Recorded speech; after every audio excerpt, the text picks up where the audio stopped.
Hello बच्चों, good morning. आज की क्लास हमारी क्लास 5th डी में लेसन 1। आज हमारा ये तीसरा वीडियो है लेसन 1 से। मैंने सेकंड वीडियो में आपको सरलाट रफ कॉपी में करने के लिए कहा था। उम्मीद करते हैं आपने कोशिश भी की होगी। अगर नहीं कर पाए हैं तो कोई बात नहीं, उसका अर्थ हम बताने की कोशिश कर रहे हैं।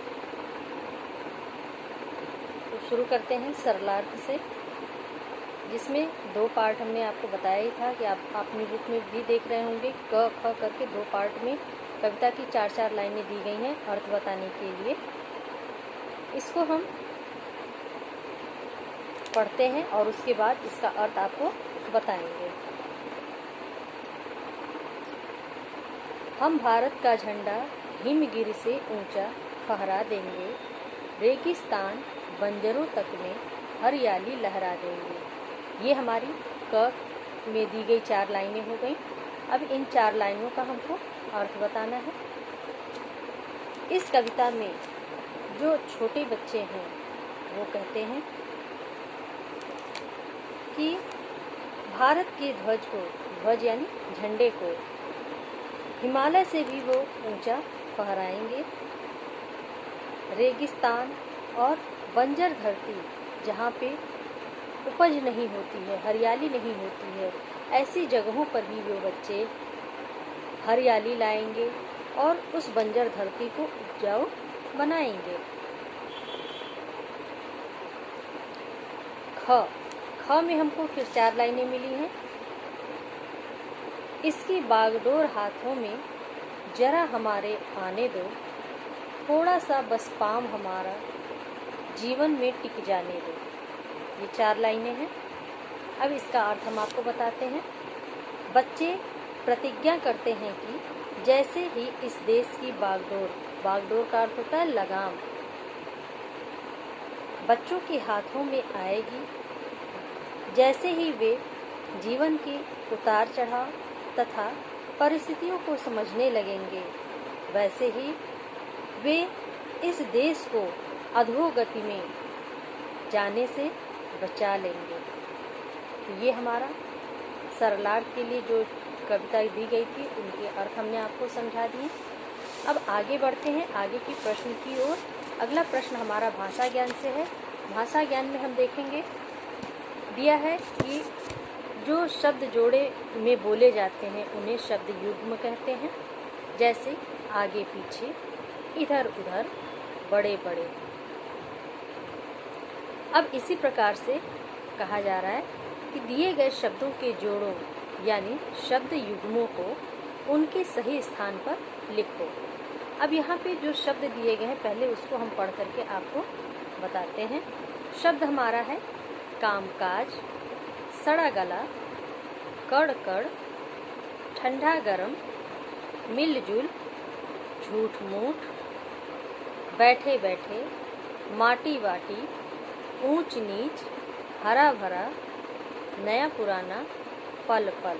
तो ये हमको शब्द दिए गए हैं जो जोड़े वाले शब्द हैं।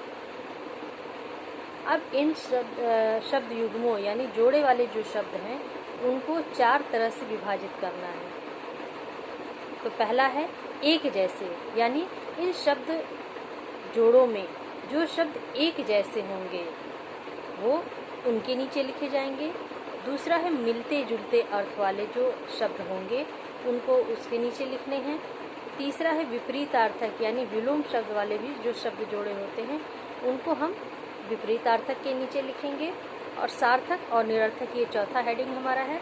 इसमें कुछ शब्द सार्थक होते हैं और कुछ निरर्थक होते हैं, लेकिन उनके जोड़े बनाए जाते हैं जो हम अपनी बातचीत में, अपनी बोलचाल में, प्रयोग में लाते हैं। अब इसके पहले हमने जो आपको शब्द जो हमको क्वेश्चन के रूप में दिए गए उसको हमने आपको पढ़कर सुनाया ही है। अब इनको हम क्रम से बोलते जा रहे हैं। उसको आप लोग अपनी बुक में कंप्लीट करते जाइए और जब हम इसका PDF देंगे तब आप इसको कॉपी में कंप्लीट करिएगा। तो शुरू करते हैं। पहले हम एक जैसे शब्द वाले जो शब्द जोड़ों में हमको मिले हैं उनमें से हम छांटते हैं और एक जैसे जो शब्द हैं उनको हम एक जैसे वाले कॉलम में लिखते जाएंगे। जैसे उदाहरण के रूप में है शत शत। ठीक इसी प्रकार से बाकी के भी शब्दों को हमको छांट कर लिखना है। तो एक जैसे वाले कॉलम में फिर हम लिखेंगे कर्ण कर्ण, फिर उसके नीचे वाले लाइन में बैठे बैठे, फिर उसके नीचे पल पल।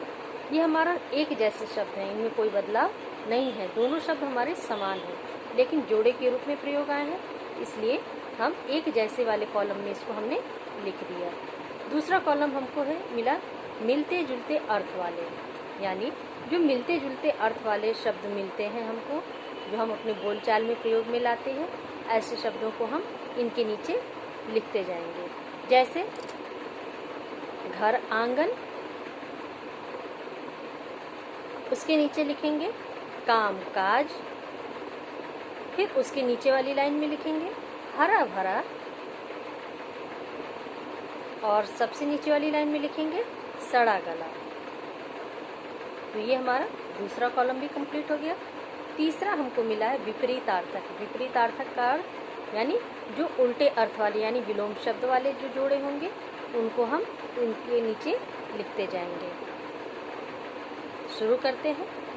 विपरीतार्थक का लाइन सुख दुख, ठंडा गरम, ऊंच नीच, नया पुराना,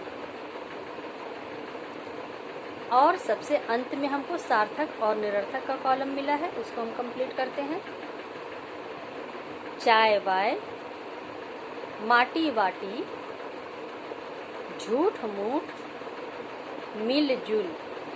ये हमारे भाषा ज्ञान के शब्द युग में यानी शब्द जोड़ों वाले शब्द कंप्लीट हो गए। अब आगे बढ़ते हैं। आखिरी प्रश्न हमारा है नीचे दिए गए शब्दों के पर्यायवाची शब्द लिखो, यानी एक जैसे यानी समान अर्थ बताने वाले शब्दों को हम पर्यायवाची शब्द कहते हैं।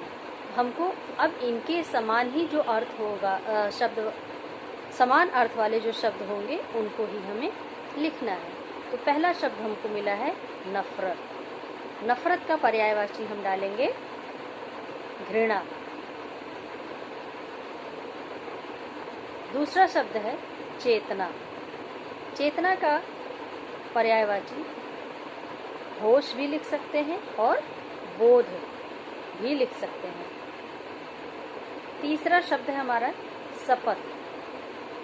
शपथ का पर्यायवाची हम लिखेंगे कसम। और चौथा, चार शब्द हमको मिले थे तो चौथा शब्द हमारा है हिंसा। हिंसा का पर्याय हम लिखेंगे घात। तो इस तरह से ये हमारा कंप्लीट हो रहा है। अब इसके बाद से उच्चारण अभ्यास की बारी आती है, वो आप मेरे साथ बोलिए। घरौंदे, दुर्दशा, ज्वाला, भ्रष्टाचार, विस्मय, शपथ, कुरीतियाँ। एक बार फिर से इसको हम दोहराते हैं। घरौंदे, दुर्दशा, ज्वाला, भ्रष्टाचार, विस्मय, शपथ, कुरीतियाँ। ये हमारा उच्चारण अभ्यास के शब्द हो गए। यहाँ तक का ये हमारा आज का लेसन कंप्लीट होता है। इसके बाद पाठ्येतर गतिविधि है, ये आप फ्री होकर के कभी भी कर सकते हैं। ये असाइनमेंट के रूप में जो हम लोग क्वेश्चन दिए, समर असाइनमेंट जो हम लोग क्वेश्चन देते हैं, ये वही सारे क्वेश्चन होते हैं। तो इसको अभी आप मत करिएगा। असाइनमेंट के लिए हम लोग जो समर असाइनमेंट क्वेश्चन देंगे उसके लिए हमने इसको अभी बचा कर रखा है। तो ये रहा आज का हमारा ये लेसन कंप्लीट हो गया। अब बारी आती है आज के होमवर्क की। होमवर्क में आज हम आपको प्रश्नोत्तर याद करने के लिए देंगे, क्योंकि एक बार हमने आपको ये प्रश्नोत्तर समझाया है। उम्मीद करते हैं आपकी समझ में आया होगा अगर डाउट होगा तो PDF से उसको कंफर्म कर लीजिएगा।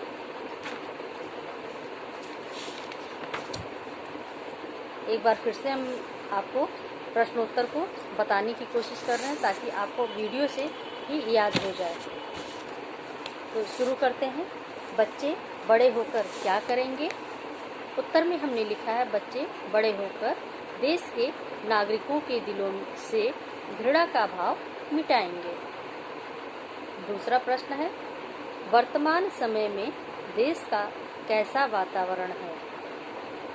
उत्तर में हम लिखेंगे कि वर्तमान समय में देश का वातावरण लोगों के दिलों में पल रही नफरत, हिंसा तथा कुरीतियों के से दूषित हो चुका है। तीसरा प्रश्न हमारा है बच्चों को किस बात का इंतजार है? तो उत्तर में हम लिखते हैं बच्चों को अपने बड़े होने का इंतजार है।